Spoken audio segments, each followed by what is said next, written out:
Hey, how's it going, everybody? Welcome back to 2A News Now, and I really appreciate you taking your time tuning into my video. Until I came across this story, I didn't know this was a thing. And now that it's happening again, people need to know what's going on. And it's absolutely insane that this is allowed to happen, and it should be a criminal offense. And what am I talking about? An online interactive map for gun owners and for FFLs as well. Journalism is supposed to be to inform, not to inflame the public. But that old standard has been functionally dead for a long time. And that's especially true when it comes to reporting on guns and the Second Amendment. It's been more than a decade. In the aftermath of Sandy Hook, a newspaper decided to take upon itself to exact revenge on lawful gun owners in New York, especially in Westchester and Rockland counties, based on the theory that lawful New Yorkers with government-granted pistol permits were somehow responsible for what happened in Newtown, Connecticut. The newspaper in question was the Journal News. They published an online interactive map containing the names and home addresses of all pistol permit holders licensed in Westchester and Rockland counties. It goes without saying they were totally reckless in doing so and showed complete disregard for the privacy and safety of those citizens. The paper's publisher openly admitted that she did it because of what happened in Newtown. And here's what the paper's publisher had to say. One of our roles is to report publicly available information on timely issues. Even when unpopular, we knew publication of the database, as well as the accompanying article containing context, would be controversial. But we felt sharing information about gun permits in our area was important in the aftermath of the Newtown shooting, even though people who had pistol permits had nothing to do with that shooting. Her reasoning makes no sense whatsoever, and it opened up those people whose names and addresses were put out there to a lot of bad things, including theft, doxing, and physical harm. But of course they didn't care anything about that. New York pistol permits record the handguns owned by the permit holder, including the serial numbers of the guns. And listen to this, the newspaper also tried to publish those, but was rebuffed by the county clerks because releasing that information would have been illegal. And in my mind, and I think in most of yours, it all should be illegal. Here's another quote from these idiots at this newspaper. We were surprised when we weren't able to obtain information. Oh, they were just so surprised. On what kinds and how many weapons people in our market own. How about it's nobody's frickin' business? And listen to this, the Journal News even went further off the deep end. The Journal News even published the names and home addresses of victims of domestic violence and the word that rhymes with grape, survivors. Such was their pig-headed anger at their fellow citizens for daring to exercise their constitutionally protected right to keep and bear arms. The pistol permit database was public data. Is it prudent, though, to make an interactive map and broadcast it out to the whole world?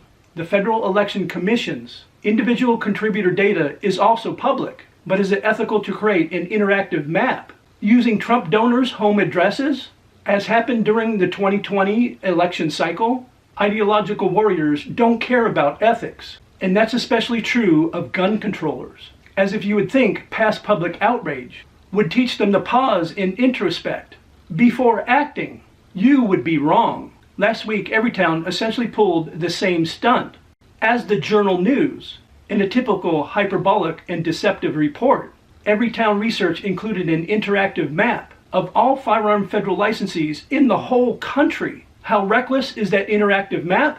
Everytown indicates that in its own report, over half of all gun dealers are located in residential communities. Residential license holders, some in private homes, do not need to notify neighbors or place signage indicating that they can sell or manufacture guns in their homes. So Everytown knows very well that they are publishing private home addresses in their interactive map. And what else do they know about these FFLs? There are roughly 5 incidents per day where firearms go missing from gun dealers through robbery, burglary, larceny, and other loss. Too often these guns are diverted to the illegal market. So they know that guns are stolen from gun dealers, that those stolen guns are diverted to the illegal market, that a lot of FFLs are ordinary people doing business out of their homes. Yet they created the interactive map anyway. It is obvious that Everytown's goal is intimidation and harassment. They are picking the target, freezing it, personalizing it, and polarizing it.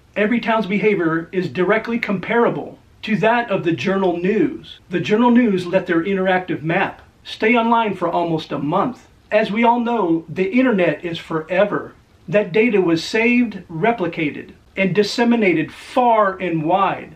There is strong indication that the Journal News interactive map may have been used to target a gun owner for burglary. Will Everytown's antics lead to similar burglaries? I sincerely hope not, but it's a definite possibility. In response to the Journal News drive-by journalism, the state of New York, in its classic F-it style, passed a law to let permit holders opt out of public information disclosures instead of a default privacy standard, with opt-in for those who dare, playing fast and loose with unethical journalists. Other states have gone in a stronger direction and simply nuked carry permits. The simple existence of a permit database makes it ripe for accidental exposure. Also, governmental abuse, theft, and unlawful exposure by hacktivists. The response to Everytown's thuggery should be a long-term goal to destroy the FFL regime in its entirety, as more than half the country is done with carry permits. It's easier said than done, but as long as the FFL regime exists, abuses like this are inevitable. Like I said earlier in the story, this is just insane this is allowed to happen. When they post people's addresses, it puts them in the proverbial crosshairs of wackos and nut jobs. And the thing is, these so-called news agencies and groups like Everytown could care less if it puts those people in harm's way. As always, I would really like to hear your thoughts about the story in the comment section down below. And if you enjoyed the video, or if I gave you some information you didn't know, please take time to like, share, and subscribe and hit those post notifications. It really does help the channel out and help it grow. And I invite everybody back to see my next video.